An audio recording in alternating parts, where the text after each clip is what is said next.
नमस्कार, मैं हूं शिखा शुक्ला और आप देख रहे हैं एमपी दर्पण न्यूज। आइए रुक करते हैं आज की ताजा तरीन बड़ी खबरों की। इंश्योरेंस एम्प्लॉइज यूनियन इंदौर का स्वर्ण जयंती सम्मेलन में निजीकरण के विरोध में उठी आवाज। इंश्योरेंस एम्प्लॉइज यूनियन इंदौर का स्वर्ण जयंती सम्मेलन जाल सभागृह इंदौर में प्रारंभ हुआ।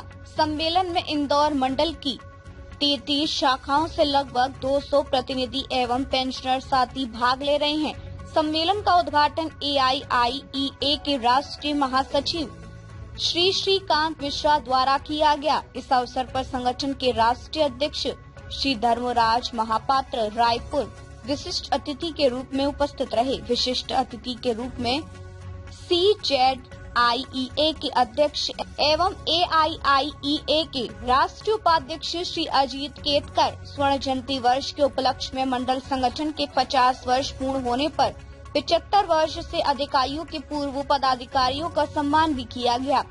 सम्मेलन में मुख्यतः बीमा क्षेत्र में 100% प्रत्यक्ष विदेशी निवेश की अनुमति के संदर्भ में निर्मित परिस्थितियों का विश्लेषण किया गया। साथ ही वर्ग 3 एवं वर्ग 4 कर्मचारियों की नई भर्ती तथा 20 करोड़ से अधिक बीमा धारकों के हितों की सुरक्षा हेतु आवश्यक उपायों पर विस्तृत विचार विमर्श किया गया।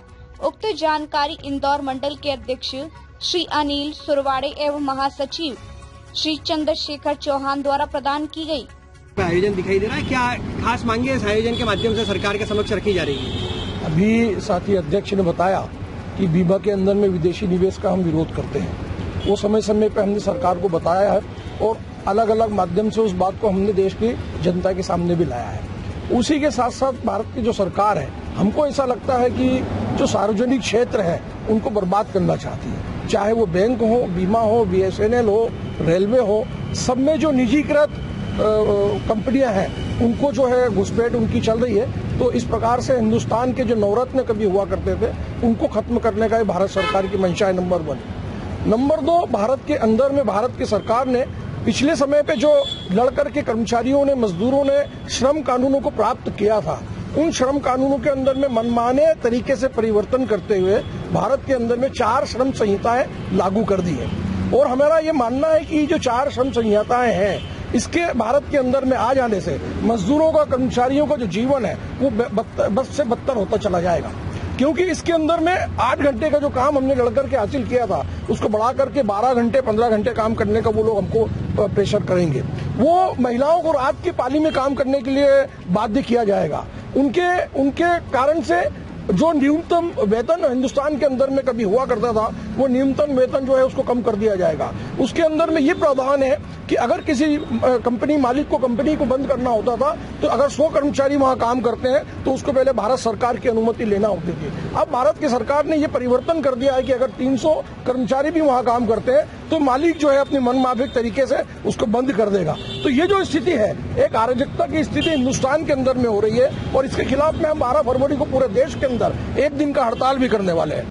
यहाँ पर जाल सभागृह पर all India insurance employees association Indore मंडल का स्वर्ण जयंती अधिवेशन की शुरुआत हुई है।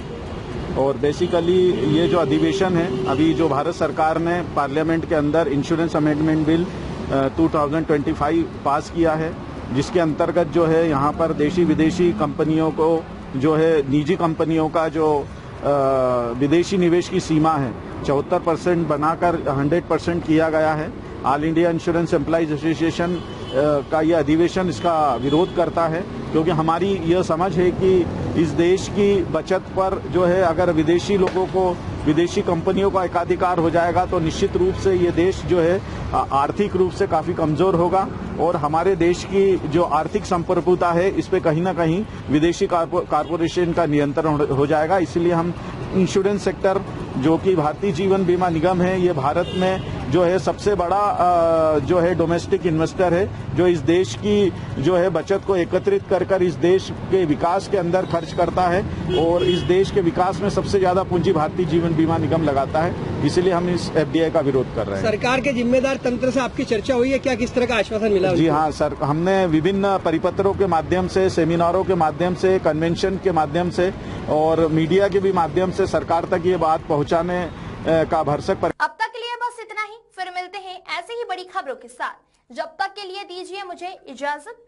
और देखते रहिए एमपी दर्पण न्यूज। अधिक खबरों के लिए चैनल को सब्सक्राइब करिए। धन्यवाद।